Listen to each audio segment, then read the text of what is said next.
ತಮ್ಮ ಪತ್ನಿಗೆ ಅತ್ಯಾಚಾರ ನಡೆದಿರುವ ಕುರಿತು ಪ್ರಕರಣವನ್ನು ನಿಷ್ಪಕ್ಷಪಾತವಾಗಿ ತನಿಖೆ ನಡೆಸಿ ಆರೋಪಿಯನ್ನು ಕೂಡಲೇ ಬಂಧಿಸಬೇಕು ಹಾಗೂ ಇದೇ ವೇಳೆ ತಮ್ಮ ಪರವಾಗಿ ಕಾನೂನು ಸಹಾಯ ನೀಡಿದ ವಕೀಲರಾದ ನಾಗಲಕ್ಷ್ಮಿ ಹಾಗೂ ಅವರ ಪತಿ ಸಿದ್ದಿಕ್ ಅಹಮದ್ ಅವರ ವಿರುದ್ಧ ದುರುದ್ದೇಶಪೂರ್ವಕವಾಗಿ ದಾಖಲಿಸಿದ ಪ್ರಕರಣವನ್ನು ಹಿಂಪಡೆಯುವಂತೆ ಅತ್ಯಾಚಾರಕ್ಕೆ ಒಳಗಾದ ಪತ್ನಿಯ ಗಂಡ ಶ್ರಮಂತ್ ಒತ್ತಾಯಿಸಿದರು.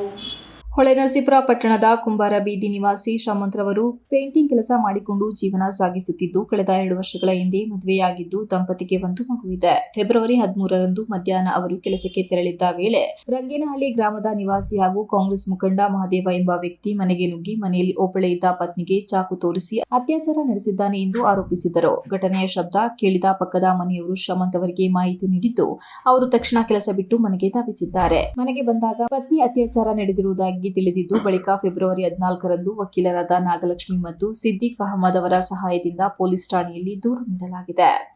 ಆದರೆ ಪೊಲೀಸರು ತಕ್ಷಣ ಎಫ್ಐಆರ್ ದಾಖಲಿಸದೆ ಹಿಂದೇಟು ಹಾಕಿದ್ದಾರೆ ಎಂದು ದೂರಿದರು.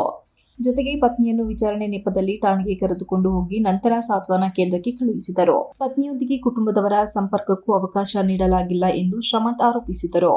ಇದೇ ಸಂದರ್ಭದಲ್ಲಿ ಸ್ಥಳೀಯ ಪ್ರಭಾವಿ ರಾಜಕೀಯ ನಾಯಕರ ಒತ್ತಡದಿಂದ ಆರೋಪಿಯನ್ನು ರಕ್ಷಿಸುವ ಪ್ರಯತ್ನ ನಡೆದಿದೆ. ತಮ್ಮ ಪರವಾಗಿ ನಿಂತ ವಕೀಲರ ವಿರುದ್ಧ ಸುಳ್ಳು ಆರೋಪದಡಿ ಪ್ರಕರಣ ದಾಖಲಿಸಿ ಕಿರುಕುಳ ನೀಡಲಾಗುತ್ತಿದೆ.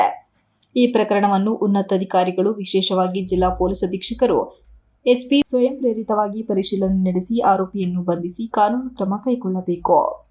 ನಿರಪರಾಧಿಗಳ ಮೇಲಿನ ಪ್ರಕರಣವನ್ನು ಹಿಂಪಡೆಯಬೇಕು ಹಾಗೂ ಸಾಂತ್ವನ ಕೇಂದ್ರದಲ್ಲಿರುವ ಪತ್ನಿಯನ್ನು ಕುಟುಂಬದವರಿಗೆ ಒಪ್ಪಿಸಬೇಕೆಂದು ಶ್ರಮಂತ್ ಮನವಿ ಮಾಡಿದರು. ನನಗೆ ನ್ಯಾಯ ಏನಾದರೂ ಸಿಗದಿದ್ದರೆ ಇದಕ್ಕೆ ಸಂಬಂಧಪಟ್ಟ ಎಲ್ಲರ ಹೆಸರು ಬರೆದಿದ್ದು ಆತ್ಮಹತ್ಯೆಗೆ ದಾರಿ ಹಿಡಿಯಬೇಕಾಗುತ್ತದೆ ಎಂದು ಹೇಳಿದರು. ನಿಯತಿಗೆ ಬೆಲೆ ಇಲ್ವಲ್ಲ ನಮ್ಮಂತ ಬಡವರಿಗೆ. ನ್ಯಾಯ ಗೊತ್ತಿರೋದಕ್ಕೆ ಸಹ ದೇವತೆ ಕಣ್ಬಟ್ಟೆ ಕಟ್ಕೊಂಡಿರೋದು. ಅದು ಸತ್ಯ ಆಗಿದ್ದಿದ್ರೆ ಯಾಕೆ ಬಟ್ಟೆ ಕಟ್ತಿರೋ ಸಹ ಅದು ನೋಡ್ನಾರ್ದೆಲ್ಲ ಕಟ್ಟಿರೋದು.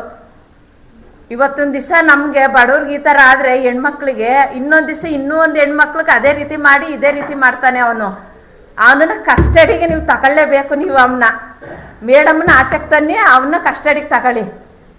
ಇದನ್ನ ಕೇಳೋದು